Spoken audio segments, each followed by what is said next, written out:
வணக்கம் நதி லிஸ்னர்ஸ்.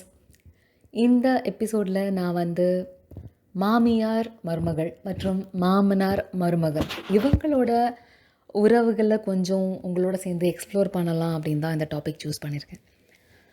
நம்ம சொசைட்டியில் ஜென்ரலாகவே நிறைய சீரியல் சினிமாலாம் கூட பார்த்துருப்போம். அதாவது மாமியாருக்கு மருமகளை பிடிக்காது அப்படின்றது ரொம்ப காமனாகவே பார்த்துருப்போம். அதுக்கு மெயினாக ரீசன் பார்த்திங்கன்னா, ஓகே, நானும் என் மகனும் ஒரு நல்ல ஈக்குவேஷனில் நல்ல உறவு முறையில் சின்ன வயசுலேருந்து அவனை தான் வளர்த்தேன். என் கண்ணுக்கு கண்ணாக வளர்த்தேன், ரொம்ப பாசத்தை கொட்டி வளர்த்தேன். நேற்று ஒரு பொண்ணு அவனை சொந்தம் கொண்டாடிக்கிட்டு போயிடுறா, அவனோட சந்தோஷமாக வாழறா அப்படின்றத சில மாமியார்களால் ஒத்துக்க முடியல.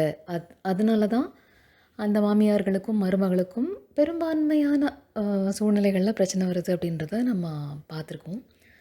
இது ஜென்ரலாக நம்ம கேள்விப்படுறது தான், பார்க்குறது தான். இதுக்கு இதே மாதிரி பேரலாக இன்னொரு சிச்சுவேஷன் அப்படின்னு நம்ம பார்த்தோன்னா, மாமனார்களுக்கும் மருமகன்களுக்கும் நடுவில் என்ன நடக்குது அப்படின்றது. இது பல படங்கள்லேயோ சீரியல்கள்லேயோ அவ்வளோவா கவர் பண்ணப்படுறதில்ல. பட் கவர் பண்ணவே படலை அப்படின்னும் சொல்ல முடியாது. ஏன்னா அபியும் நானும்னு ஒரு படமில் இதை கண்டிப்பாக கவர் பண்ணியிருப்பாங்க. ஒரு அம்மாவுக்கு எப்படி ஒரு மகன் கண்ணுக்கு கண்ணாக வளர்ப்பாங்க, அம்மாவுக்கு பையனாக ரொம்ப பிடிக்கும், அந்த மாதிரிலாம் ஒரு கான்செப்ட் இருக்கும். அதே மாதிரி அப்பாங்களுக்கு பொண்ணுங்களை ரொம்ப பிடிக்கும். இந்த டேட்ஸ் லிட்டில் பிரின்சஸ் அப்படிலாம் கூட சொல்லுவாங்க இல்லையா? ஸோ அப்பாங்களுக்கு பொண்ணு மேலே ஒரு தனி பாசம் இருக்கும். ஸோ இந்த பொண்ணுக்கு கல்யாண வயசு வந்துருச்சு. அவள் ஒரு பையனை கல்யாணம் பண்ணுறா, எனக்கு ஒரு மருமகன் வரான் அப்படின்ற பட்சத்தில் இந்த மாமனாருக்கு என்னென்னா, அங்கே ஒரு போட்டி பொறாமை, சிமிலர் டு இந்த மாமியார் மருமக ஃபீலிங், மாமனார் மருமகன் ஃபீலிங்கும் வர்றதுக்கு நிறைய வாய்ப்பு இருக்குது.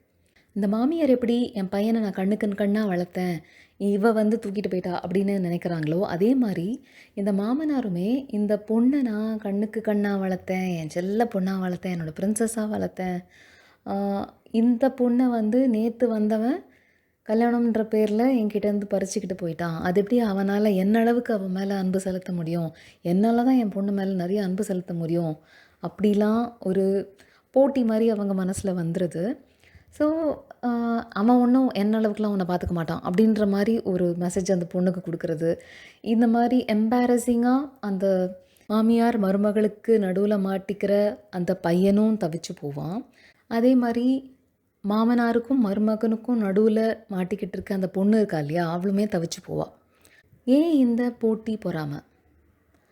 அந்த அம்மாவுக்கு பையன் ஒய்ஃபோடு சேர்ந்து நல்லா வாழ்ந்தா நல்லது தானே. அதே மாதிரி இந்த அப்பாவுக்கு தன் பொண்ணு மருமகனோட சேர்ந்து நல்லா வாழ்ந்தா நல்லது தானே.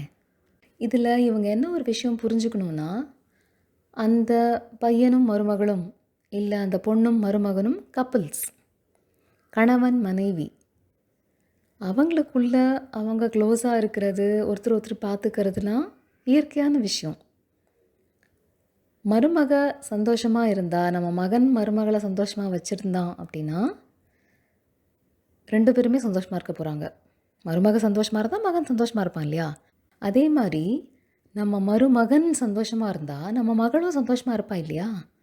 ஸோ கணவன் சந்தோஷமாக இருந்தால் மனைவி சந்தோஷமாக இருக்கிறதும், மனைவி சந்தோஷமாக இருந்தால் கணவன் சந்தோஷமாக இருக்கிறதும் தானே இயற்கை, அதுதானே இயல்பாக நடக்கக்கூடியது. இதில் இந்த பெற்றவங்களுக்கு அவங்களோட ரோலை அனாவசியமாக உள்ள நுழைச்சி ஏன் குழப்பிக்கிறாங்க? பையனும் மருமகளும் நல்லா இருக்கட்டும், பொண்ணும் மருமகனும் நல்லா இருக்கட்டும் அப்படின்றது ஒரு சாதாரணமான விஷயம். அப்படி இருந்தால் மாமியார் சொல்கிறாங்கன்னு யோசிச்சு பாருங்களேன். மருமகளை நீயும் என் பையனை ரொம்ப நல்லா பார்த்துக்கிறம்மா, நீங்கள் 2 பேரும் ரொம்ப சந்தோஷமாக வாழறத பார்த்தா எனக்கு எவ்வளோ சந்தோஷமாக இருக்குது தெரியுமா அப்படின்னு சொல்கிறாங்கன்னா, அதே மாதிரி இந்த மாமனார் அந்த மருமகனை பார்த்து நீ என் பையன் மாதிரி தான்ப்பா, எனக்கு உன்னை பார்த்தா என் பையனை பார்க்குற மாதிரி தான் இருக்குது, ஸோ என் பொண்ணை நீ என்ன மாதிரியே பார்த்துக்கிற, இல்லை எனக்கும் மேலே பார்த்துக்கிற, இப்படிலாம் சொல்லி பாராட்டினார்னா அந்த மருமகனுக்குமே எவ்வளோ சந்தோஷமாக இருக்கும். ஆஹா, நம்ம மாமனார் நம்மளை எவ்வளோ பாராட்டுறார், ஊரில் இருக்க மாமனார்லாம் இப்படி இல்லையே, நம்ம மாமனார் ஒரு ஸ்பெஷலான மாமனார் அப்படின்லாம் அந்த பையனுக்கு தோணி இன்னும் நல்லா அந்த குடும்பத்தோடு பழகுவாங்க, எல்லோரும் சேர்ந்து சந்தோஷமாக இருப்பாங்க.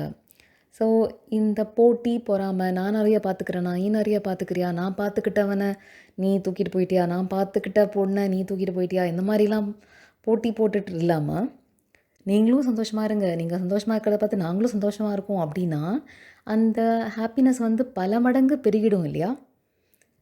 இந்த குடும்பம் மொத்தமுமே ஹாப்பினஸோட ஜாய்ஃபுல்லாக இருக்கும். இப்படி எல்லா குடும்பங்களும் இருந்தால் கேம்ஸ், ட்ராமாலாம் ரொம்ப குறைஞ்சு போய் ஒரு சந்தோஷமான சொசைட்டியாக நம்ம சொசைட்டி வளர்ந்துரும். ஒரு குடும்பம் இப்படி இருக்கிறத பார்த்து பல குடும்பங்கள் அதே மாதிரி ஆமாம்ல இந்த குடும்பம் இருக்கே நம்ம குடும்பத்தில் ஏன் அந்த மாதிரி இருக்கக்கூடாதுன்னு நிறைய பேர் கற்றுக்கலாம். பல கெட்ட விஷயத்தை வந்து மற்றவங்கள பார்த்து கற்றுக்கிற இந்த சொசைட்டி நல்ல விஷயத்தையும் மற்றவங்கள பார்த்து கற்றுக்கிறதுக்கு வாய்ப்பு இருக்கு இல்லையா? ஸோ அதை மாதிரி இனிமேல் போட்டி பொறாமையெல்லாம் விட்டுட்டு மகன், மருமகள், பேர குழந்தைங்க நம்ம எல்லாருமே சேர்ந்து சந்தோஷமாக இருப்போம். அது மாதிரி ஒரு சந்தோஷமான சொசைட்டியை உருவாக்குவோம். இந்த மெசேஜ் எல்லாருக்கும் ரீச் ஆகணும்னு நான் விரும்புகிறேன். ஸோ உங்களுக்கு தெரிஞ்ச ஃபேமிலிஸில் இந்த மாதிரிலாம் இருந்துச்சுன்னா அவங்களுக்கு இந்த மெசேஜை ஃபார்வர்ட் பண்ணுங்கள். நீங்கள் ஏதாவது இது சம்மந்தமாக என்கிட்ட ஃபர்தராக இன்சிடென்ட்ஸ்லாம் ஷேர் பண்ணணும்னா இன்ஸ்டாகிராமில் nadeen_osaiயில் மெசேஜ் பண்ணுங்கள். இல்லை nadeenosai@gmail.comல மெயில் பண்ணுங்கள். அடுத்த எபிசோடில் வேறு ஒரு டாப்பிக்கோடு உங்களை மீட் பண்ணுறேன். அது வரைக்கும் பாய்.